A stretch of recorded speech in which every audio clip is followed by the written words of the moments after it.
Sema4 is a patient-centered health intelligence company that's recently partnered with the state of Connecticut to be a COVID-19 testing provider. And joining us now to talk about what that means for Connecticut residents and who this really could benefit the most is Eric Schadt, founder and CEO of Sema4. Thank you so much for joining us, Eric.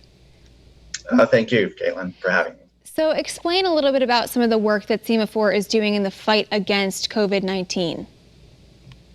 So Sema4, we're a health intelligence company. So we're all about how do we aggregate bigger and bigger scales of data around individuals to better inform on their health. For the COVID testing, it's about generating the right kind of test data around individuals and making decisions on, whether they're infected or not, and whether they're okay to go back to work or not, or should stay quarantined.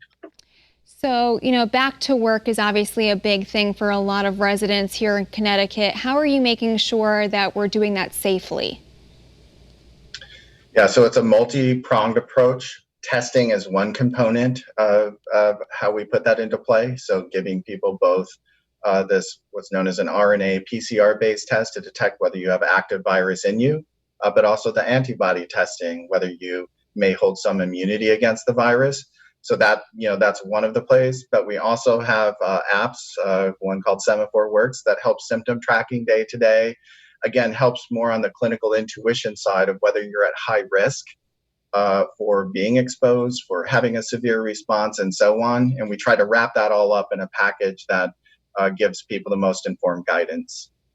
That's really interesting. So how many of those tests will be available now with that partnership here in Connecticut?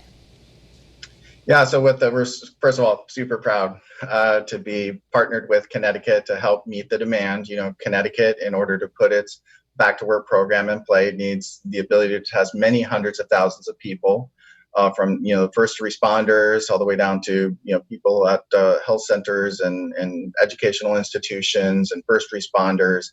And so Sema4, along with several other labs, has kind of jumped into the mix to provide. We're at about a 10,000 test run rate a day today. And so, again, along with other labs like the Jackson Laboratory and other labs in Connecticut, we hope to be able to meet the demand to test hundreds of thousands of people over the coming weeks. Wow, that's so interesting. Thank you so much, Eric Schadt, founder and CEO of Sema4. Thank you so much for your time today. We really appreciate it. Thank you, Caitlin. Stay well. You too.